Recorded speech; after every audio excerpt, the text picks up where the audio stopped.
Josh Hawley claimed liberals are miserable. What Jasmine Crockett said next went viral. There are moments that don't ask for applause, they demand attention. It was one of those mornings in the U.S. Senate, a hearing on national mental health policy, the kind most Americans ignore. But today the room felt different. Cameras buzzed, aides whispered, and somewhere across the country, families turned up the volume.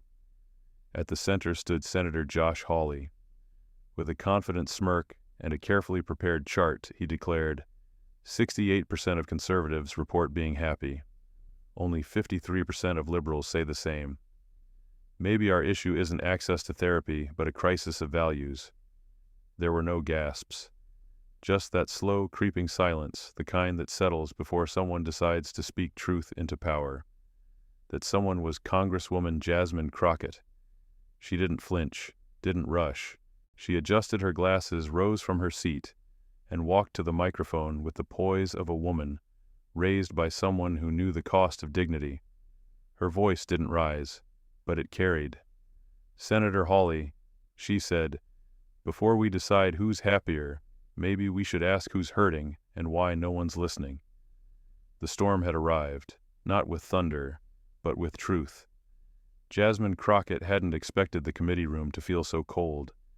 It wasn't the air conditioning, though, that was sharp, it was the atmosphere, clinical, detached, the kind of place where real problems were converted into bar graphs and sound bites. The air carried that usual blend of coffee cologne and bureaucracy, but there was something else under it today, tension. Not loud, just present, like a pause before thunder. Jasmine sat 2 seats from the center aisle, her hands calmly resting on a manila folder. She didn't open it, didn't need to. Inside were the voices she carried, letters from teachers, caregivers, teens, pastors, and mothers, some typed, some handwritten, all raw. She looked around. There was Senator Booker reviewing his notes. Across the aisle, staffers adjusted microphones. Cameras blinked. Journalists shuffled, all waiting for what she wasn't sure they knew. She did.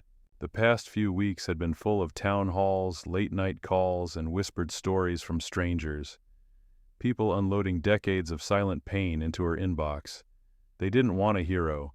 They wanted someone who would look them in the eye and say, "I hear you." That's why she was here. It wasn't her first committee hearing, but something about this one felt heavier. She thought of her mother Sylvia, who called the night before just to pray with her.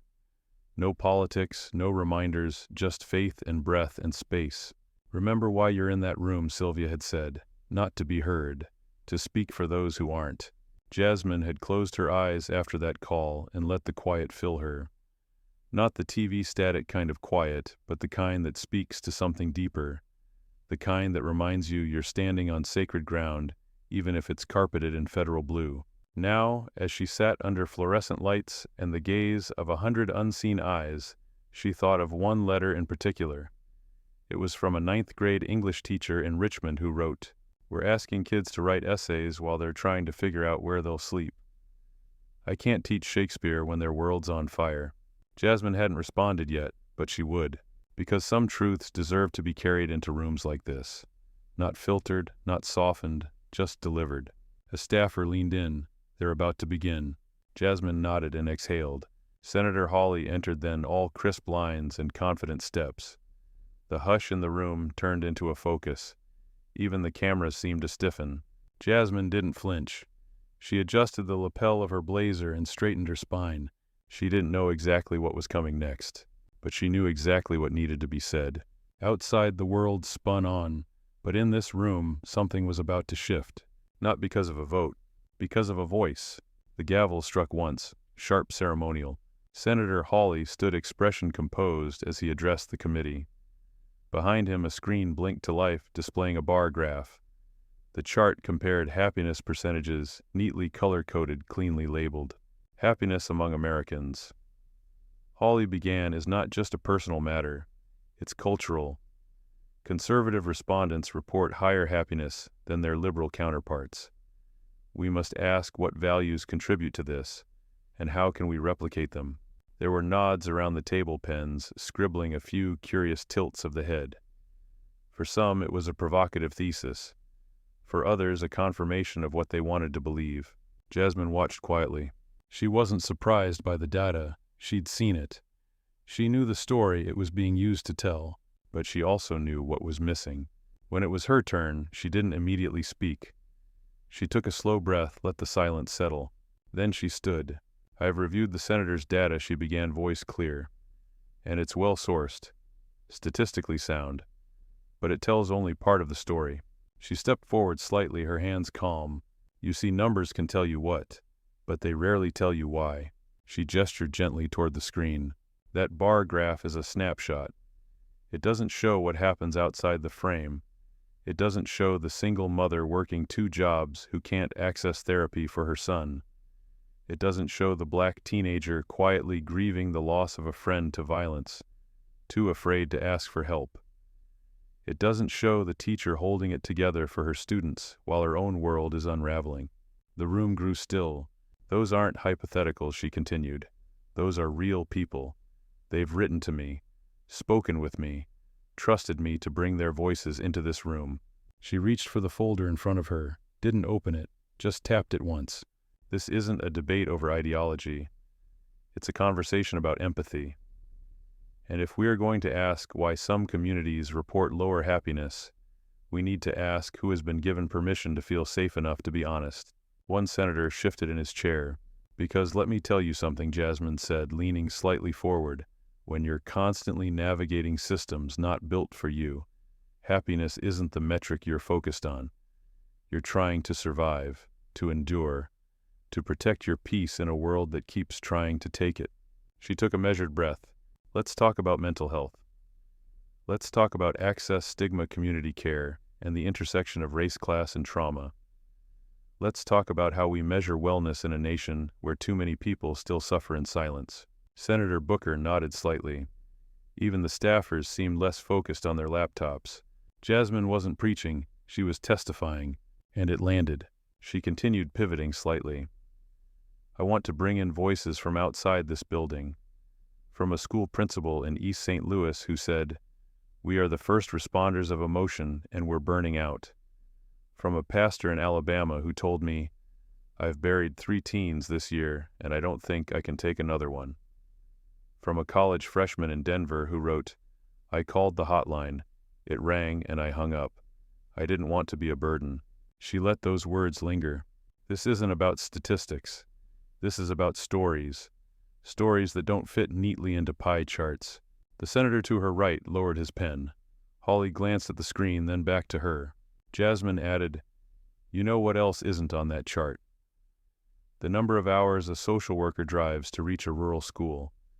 The time a grandmother spends waiting on hold to speak with a Medicaid representative. The courage it takes for a teenager to walk into a counselor's office not knowing if they'll be taken seriously." She moved closer to the center. "We need to be asking better questions. Not just, 'Are you happy?' but, 'Do you feel supported?' Not 'What party are you?' but, 'Who do you have when it all falls apart?'" There was no applause. This wasn't that kind of hearing. But there was a shift. A silence that felt more like listening than tension. Afterward in the hallway, reporters swarmed. Jasmine didn't stop. She wasn't there to trend. She returned to her office and closed the door. Amira, her chief of staff, entered quietly. That was powerful. Jasmine sat down, removed her shoes, rubbed her temples. "Truth usually is," she said. That night she stayed late. Read through the letters again, wrote notes in the margins. Later that day, her team uploaded a transcript of her remarks to their website. They didn't promote it. No headline, just the words. Within 48 hours, the page had over 1 million views. Emails poured in. One read, "Thank you for reminding the world that feelings aren't political." Another, "My son is trans. We've stopped answering happiness surveys because they never ask the right questions." Another from a veteran, "You made me feel seen for the first time since I came home." A grandmother from Florida wrote, "I'm raising my grandson. I haven't slept through the night in years. Thank you for saying what needed to be said." And from a school counselor in Oregon, "I printed your words. I'm sharing them with every student who thinks they're alone." Jasmine read everyone. She didn't respond to all, but she carried each one, because she knew what she'd said wasn't radical. It was overdue, And it was just the beginning. Jasmine Crockett woke to the sound of her phone buzzing. It was still dark outside D.C., quiet in that rare way it only ever is at 4:30 a.m. She blinked at the screen, 37 new emails since midnight. She slid out of bed, careful not to wake her husband, and walked barefoot to the kitchen. The silence there was familiar, sacred. She brewed coffee in the half-light and opened her laptop. One subject line caught her eye. "My daughter heard you, thank you." The message came from a woman in Tulsa. Her daughter had been struggling silently with anxiety, afraid to bring it up at school. After hearing Jasmine's speech, she asked to see a counselor, just like that. Another email came from a retired firefighter in West Virginia who wrote, "I've never told anyone about the nightmares, but now I might." Jasmine read until sunrise. That morning she arrived at the Capitol early. Not for another hearing, but for a closed-door strategy session. The topic: next steps.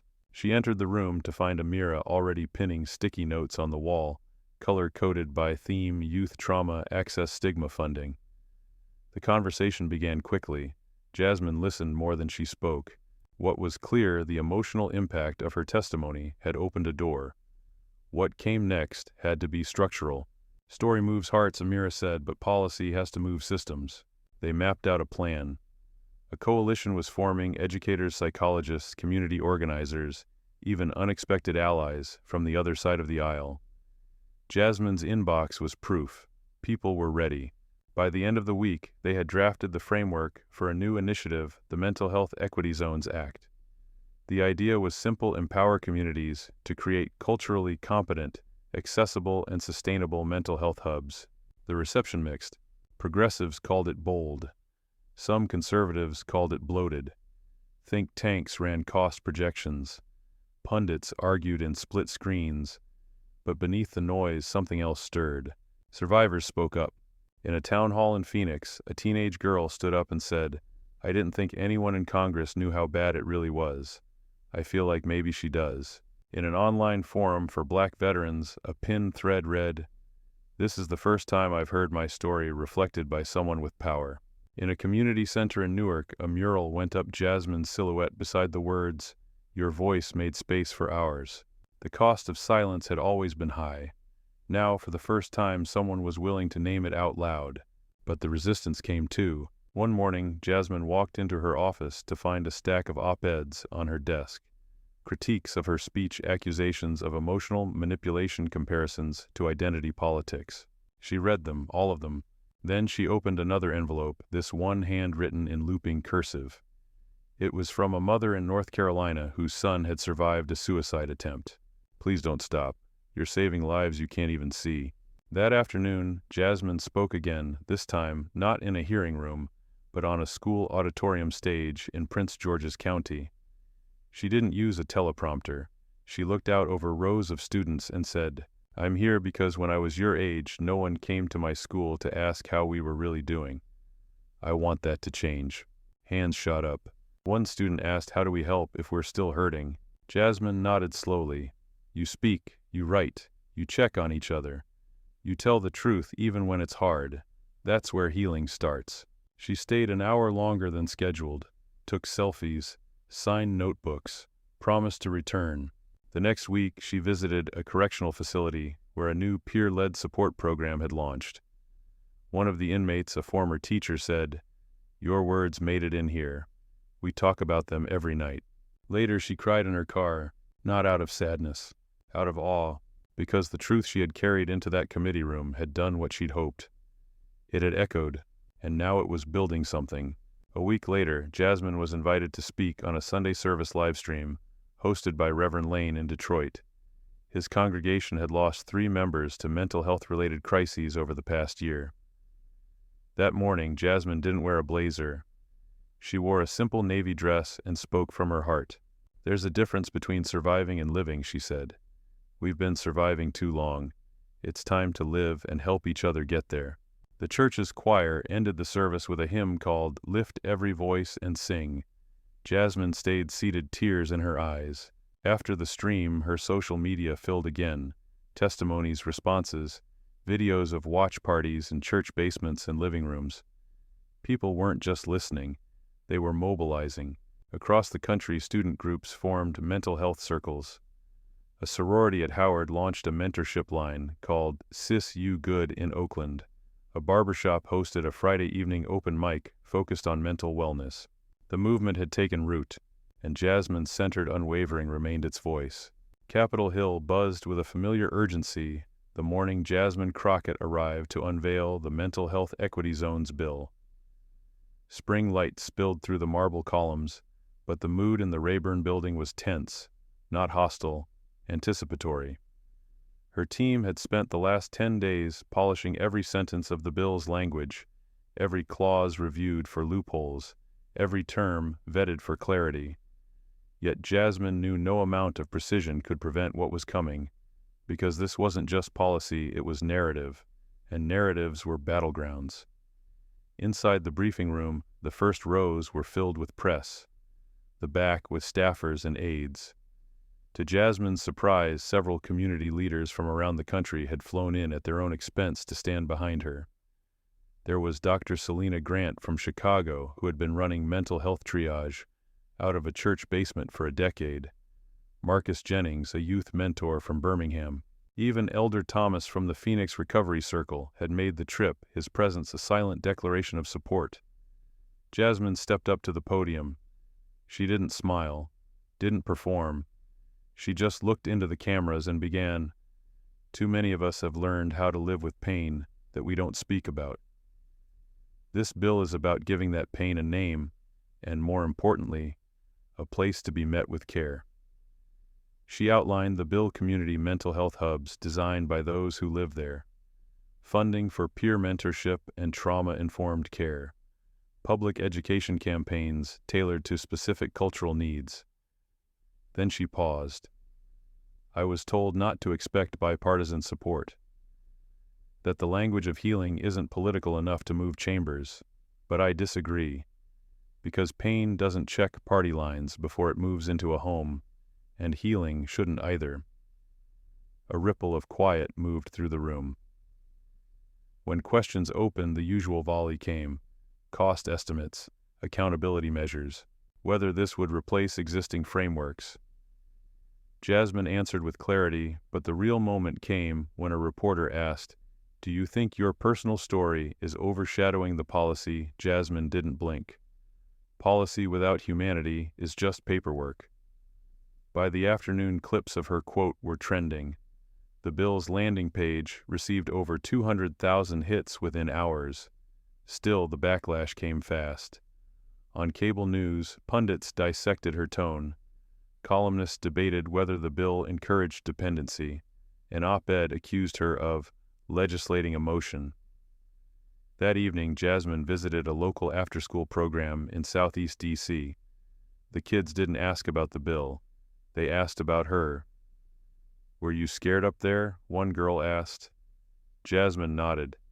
"Every time I speak a little, but I do it anyway, even when people don't agree, especially then." The girl thought about that, then quietly said, "I want to do that too."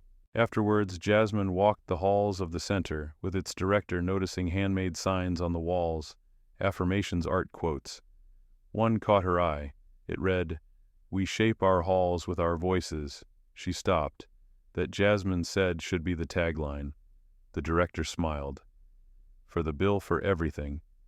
Later that week, Jasmine was invited to appear on a nationally syndicated radio program focused on community health. Callers from across the country phoned in. A social worker from Montana, a high school student from Atlanta, a veteran from San Diego. Each voice layered onto the growing chorus. One caller, a grandmother from Mississippi, said through tears, "I thought nobody cared how we were holding on. Thank you, Congresswoman. Thank you for asking." Jasmine listened deeply, every word, every pause. She ended the show by saying, "We don't need to be the loudest. We just need to be clear, consistent, and compassionate." After the show, she stepped out into the spring air and saw a group of young adults waiting by the station. One of them approached and said, "You're giving language to something we didn't know how to say." She thanked them, but inside, she knew it was reciprocal. They were the reason she spoke, the reason she stayed. In the following days, city councils in 3 states passed resolutions endorsing her bill. Mental health advocates held candlelight vigil spaces not of mourning, but of intention, to claim joy, to say we're here, we matter. Capital aides began referring to the movement around her as the hall-shaping campaign. One morning, as Jasmine entered the Capitol, she found a note taped to her office door. No envelope, just folded paper. Inside, a handwritten message. Don't let the marble silence your voice. It echoes louder than you think. She carried it in her notebook from that day on. The day the bill was introduced on the House floor, Jasmine Crockett stood by the marble railing of the Capitol balcony, watching clouds pass over the city she was helping reshape. The sun broke through for a moment, casting light across the monuments, and she whispered to herself the phrase from the note, "It echoes louder than you think." The chamber filled slowly. Reporters packed the gallery. House members found their seats. Jasmine walked in carrying a single folder, no entourage, no show. She began with the same tone she had used in community rooms across the country. This bill is not a solution, it's a beginning. It will not erase pain, but it will refuse to ignore it. It says we believe people deserve more than silence when they ask for help.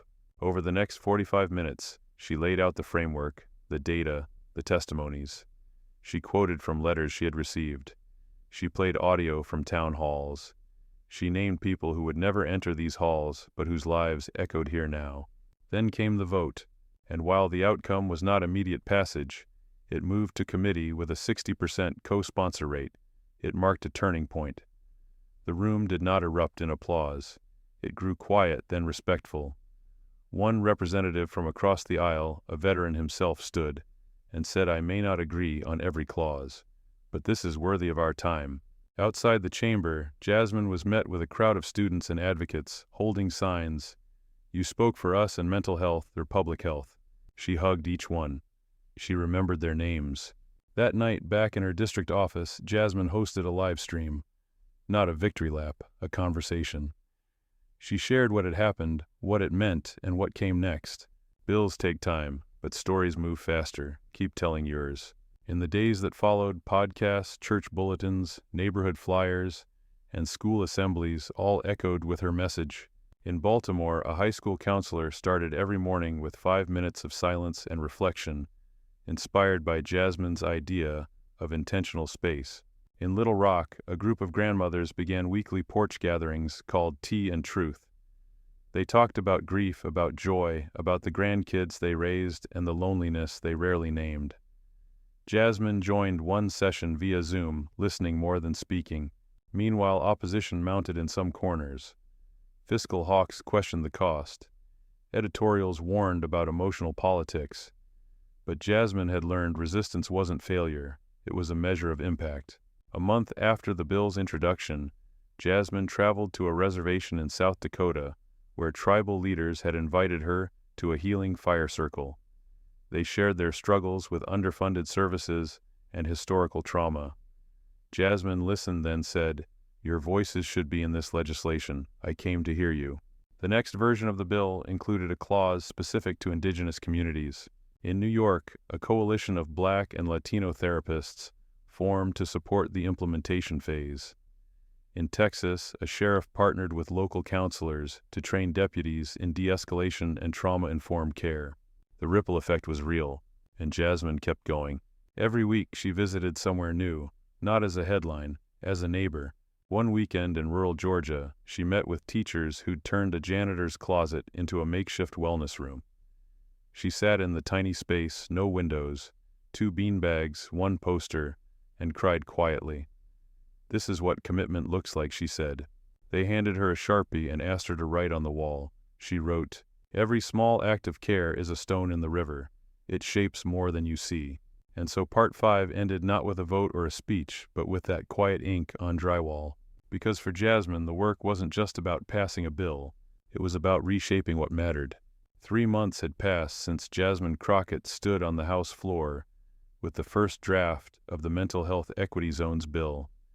In that time, the bill had evolved, amended, debated, reshaped by the demands of policy and the truths of people who lived the realities it sought to heal.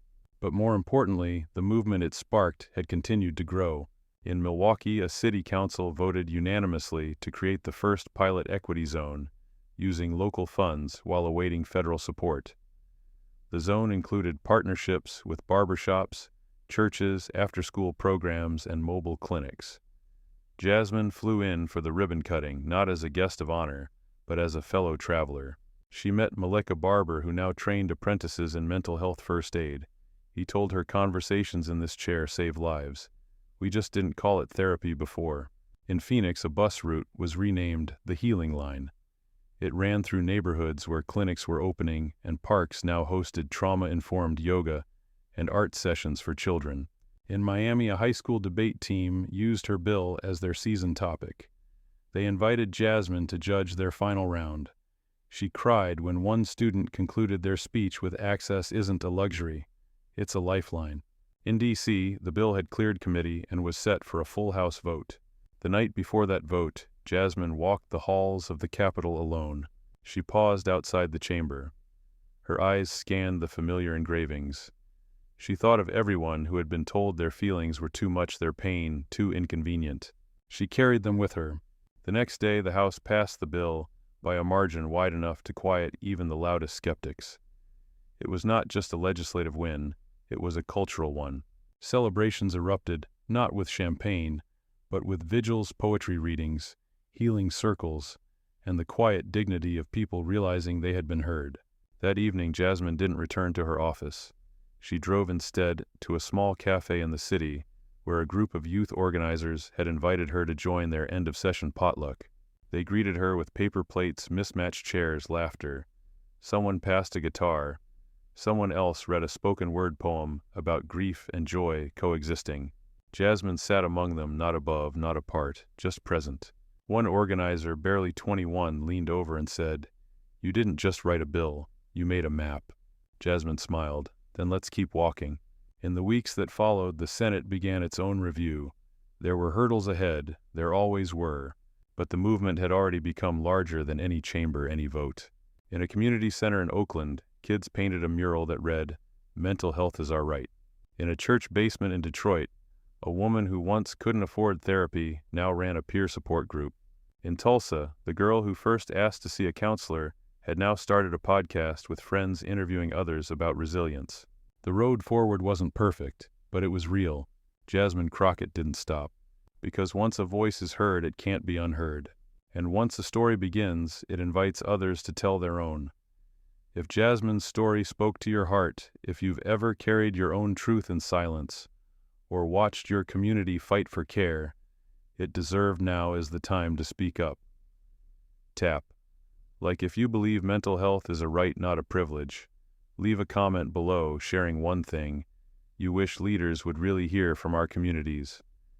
And if this story reminded you of someone you love, share this video with them, because healing grows when we talk about it. We've shaped halls with our voices. Let's keep walking this road together.